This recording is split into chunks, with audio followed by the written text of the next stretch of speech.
Hi friends, నేను మీ పావని సుధాకర్ మాట్లాడుతున్నాను. ఈరోజు మీకు పన్నీర్ బటర్ మసాలా కర్రీ ఎలా చేసుకోవాలో చూపిస్తాను.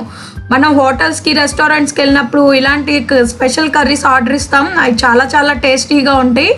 దాన్ని ఇప్పుడు ఇంట్లోనే ఎలా చేసుకోవాలో చూపిస్తాను మీకు. ఈ కర్రీని పన్నీర్ బటర్ మసాలా కర్రీని పుల్కా, నాన్, చపాతీ, రోటీస్లో తీసుకుంటాము. చాలా బాగుంటుంది. ఇది రైస్లోకి కూడా తీసుకోవచ్చు. దీన్ని ఇప్పుడు ఈజీ ప్రాసెస్లో ఇంట్లో ఎలా చేసుకోవాలో మీకు క్లియర్గా చూపిస్తాను, చూడండి. ఒక కళాయి పెట్టుకుని దాంట్లో ఆయిల్ పోసుకోండి. దాంట్లో దాల్చిన చెక్క, లవంగాలు, యాలుక్కాయ వేసాను. అవి కొంచెం ఎగుతుండగా కట్ చేసి పెట్టుకున్న ఉల్లిపాయలు వేద్దాం.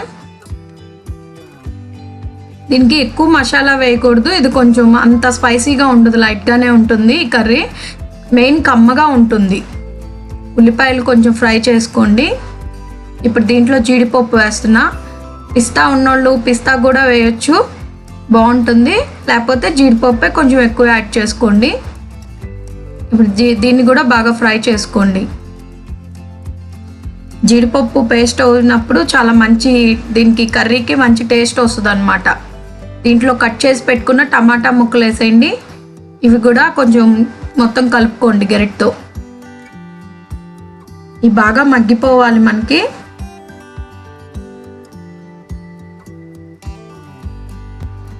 కసూరి మేతి వేసుకోండి. ఇట్లా దొరుకుతుంది. దీన్ని అస్సలు స్కిప్ చేయకండి. ఈ కర్రీకి మెయిన్ అన్నమాట ఇది దొరుకుద్ది. మీరు ఒకసారి ట్రై చేయండి ఫ్రెండ్స్. దీన్ని వేయండి. ఇది యూస్ చేయడం మూలంగా కర్రీకి మరింత టేస్ట్ వస్తుంది. దీన్ని మాత్రం అస్సలు స్కిప్ చేయకండి, వేయండి కర్రీలో. ఇప్పుడు దీనికి తగినంత సాల్ట్ వేసాను. 1 స్పూన్ సాల్ట్ వేసుకుని మళ్ళీ ఒకసారి గరిటెతో తిప్పుకుంటున్నాను. చూసారా ఎలా మగ్గిపోతుందో. ఇప్పుడు దీంట్లో అల్లం ముక్క, చిన్న అల్లం ముక్క, ఒక 4-5 ఎల్లుల్లిపాయ రెబ్బలు వేసుకోండి. పొట్టు తీసేసిన ఎల్లుల్లిపాయ అవి ఒక 4-5 వేసాను. దీంట్లో కొంచెం వాటర్ పోసుకోండి. మరీ ఎక్కువ పోయకండి, కొంచెం సరిపడా వాటర్ పోసుకుని మూత పెట్టుకోండి. చక్కగా ఇది మగ్గిపోవాలి మొత్తం. చూసారా ఇలా మగ్గిపోయినాక దీన్ని మిక్సీ జార్లోకి తీసేసుకోండి. చల్లారాక దీన్ని పేస్ట్ చేసుకోవాలి చక్కగా.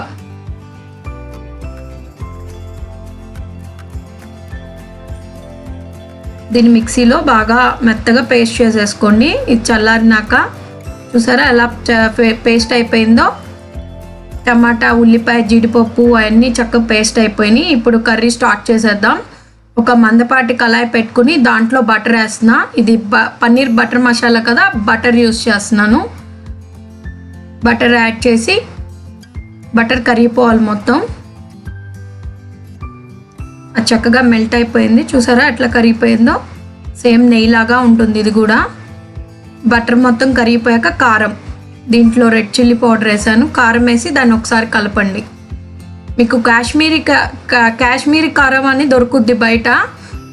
అదైతే ఇంకా మంచి రెడ్ కలర్ వస్తుంది. అది లేనోళ్ళు ఇట్లా ఇంట్లో దొరికే మన రోజు రెగ్యులర్గా యూజ్ చేసే కారం యూజ్ చేయొచ్చు. అది వేసి బటర్లో చక్కగా కలిపేయండి. అది బాగా మిక్స్ అవుతుంది. దీంట్లో ఇప్పుడు ధనియాల పొడి, 1 స్పూన్ ధనియాల పొడి, జీలకర్ర పొడి 1 స్పూన్, 1 స్పూన్ కసూరి మేతి. ఇందాక చూపించాను కదా కసూరి మేతిని, దాన్ని పౌడర్ చేసుకుని వేసుకోండి. 1 స్పూన్ మాత్రం కంపల్సరీ మర్చిపోకుండా వేయండి. కర్రీకి మంచి రుచి వస్తుంది, మీకు మంచి ఫ్లేవర్ వస్తుంది. కసూరి మేతి పొడి వేసాను, అదొక స్పూను. ధనియాల పొడి, జీలకర్ర పొడి, కస్తూరి మేతి పొడి ఇవన్నీ వేసేసి బాగా మిక్స్ చేయండి బటర్లో. సరే గరిటెతో తిప్పుకోండి. స్టవ్ మాత్రం సిమ్లోనే పెట్టుకోండి, హైలో పెట్టొద్దు. ఇందాక మనం పేస్ట్ చేసి పెట్టుకున్నాం కదా టమాటా ప్యూరీ, అదంతా ఇప్పుడు దీంట్లో వేసేయండి. ఆ పేస్ట్ అంతా ఇందులో వేసేయండి. వేసేసి ఒకసారి గరిటెతో తిప్పుకోండి.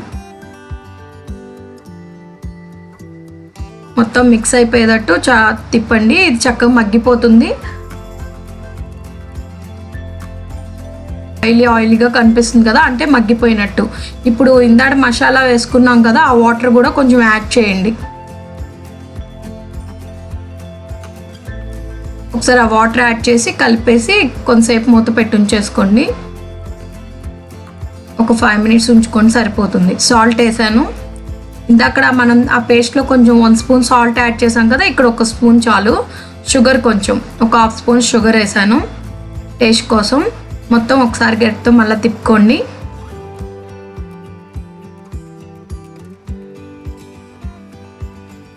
చూసారు చక్కగా బాగా మిక్స్ అయిపోయింది మసాలాలని. చూసారు ఇది ఎలా బాయిల్ అవుతుందో. ఇలా మొత్తం బాయిల్ అయిపోయినాక మనం పన్నీర్ని ఇలా క్యూబ్స్ లాగా కట్ చేసి పక్కన పెట్టుకోవాలి. ఆ పన్నీర్ని ఇందులో వేసేయండి. ఫ్రెష్ పన్నీర్ తీసుకోండి, అప్పుడే బాగుంటుంది కర్రీ. మంచి పన్నీర్ తీసుకుని దాన్ని క్యూబ్స్ లాగా, మరీ చిన్నవి కాదు మరీ పెద్దవి కాదు, మీడియం సైజు క్యూబ్స్ లాగా కట్ చేసి ఈ గ్రేవీలో వేసేయండి.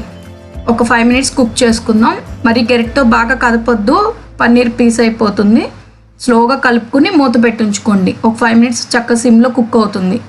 సిమ్లోనే పెట్టుకోండి, హైలో అస్సలు పెట్టొద్దు. చూసారా ఎలా కూర చక్కగా ఉడుకుతుందో. ఇప్పుడు లాస్ట్లో దీంట్లో ఒక ఫ్రెష్ క్రీమ్ వేసేయండి. ఒక 1/2 కప్ ఫ్రెష్ క్రీమ్ వేసాను. క్రీమ్ వేయటం మూలంగా కర్రీకి మంచి కమ్మదనం వస్తుంది అన్నమాట. పైన కొత్తిమీర వేసాను. లాస్ట్ అయిపోయింది కర్రీ. మనం కొత్తిమీర వేసుకుని గరిటెతో తిప్పేసుకుని ఒక 2 మినిట్స్లో కట్టేసుకుందాం స్టవ్. మన paneer butter masala curry ready అయిపోయింది. చాలా కమ్మగా ఉంటుంది ఇది. మనం బటర్ నాన్స్లో దీన్ని సర్వ్ చేసుకుందాం.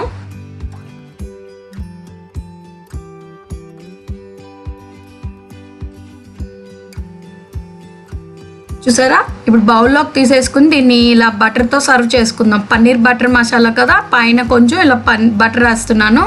బటర్ యూజ్ చేశాను, కొంచెం కొత్తిమీర. బౌల్లోకి ఇలా సర్వ్ చేసుకుందాం. చాలా చాలా కమ్మగా ఉంటుంది ఈ కర్రీ. మీరు కూడా ట్రై చేయండి ఫ్రెండ్స్. ఇది ఎలా ఉందో కామెంట్ పెట్టండి. పిల్లలు అయితే చాలా ఇష్టంగా తింటారు ఇది. మన రెస్టారెంట్కి వెళ్ళినప్పుడు ఇలాంటి కర్రీస్ కంపల్సరీ ఆర్డర్ ఇస్తాం. అలాంటివే మనం ఇంట్లోనే చేసుకోవచ్చు ఈ టైంలో. ఇప్పుడు బయట ఫుడ్స్ తినకూడదు, మంచిది కాదు అంటున్నారు కదా, దీన్ని ఇప్పుడు మీరు ఇంట్లోనే ట్రై చేసుకోవచ్చు. సేమ్ టేస్ట్ వస్తుంది 100%. నేను చెప్తున్నాను, గ్యారంటీ. ఇది ఇదే ప్రొసీజర్లో చేయండి మొత్తం. ఈ వీడియో నచ్చినట్టయితే నాకు లైక్ చేయండి. పన్నీర్ చూసారా చాలా స్మూత్గా చక్కగా ఉడికిపోయింది. ఇలా మనం ఒక బౌల్లోకి సర్వ్ చేసుకుందాం. చూసారా ఎంత కలర్ఫుల్గా ఉందో. పన్నీర్ బటర్ మసాలా చాలా చాలా బాగుంది. మీరు కూడా ట్రై చేయండి. ఫస్ట్ టైం మా ఛానల్ చూసే వాళ్ళైతే మా ఛానల్ సబ్స్క్రైబ్ చేయడం మర్చిపోకండి. మీకోసం మరిన్ని వీడియోస్ షేర్ చేస్తాము. ఇదిగోండి బటర్ నాన్లో నేను సర్వ్ చేస్తున్నాను.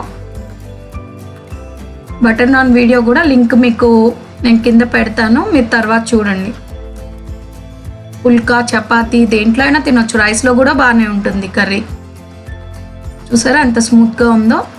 చాలా టేస్టీ కర్రీ రెడీ అయిపోయింది. మీరు ట్రై చేసి నాకు కామెంట్ చేయడం మర్చిపోకండి. మీకోసం మరిన్ని వీడియోస్ షేర్ చేస్తుంటాను.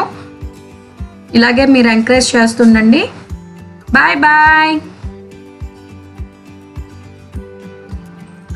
ఫ్రెండ్స్. మీకోసం ఒక చిన్న చిట్కా, ఇంట్లోనే ఫ్రెష్ క్రీమ్ ఎలా తయారు చేసుకోవాలో చూపిస్తాను. ఇందాక కర్రీలో కూడా యూజ్ చేసాం కదా, అలాంటి ఫ్రెష్ క్రీమ్ ఎలా చేసుకోవాలో ఇంట్లో చూపిస్తాను.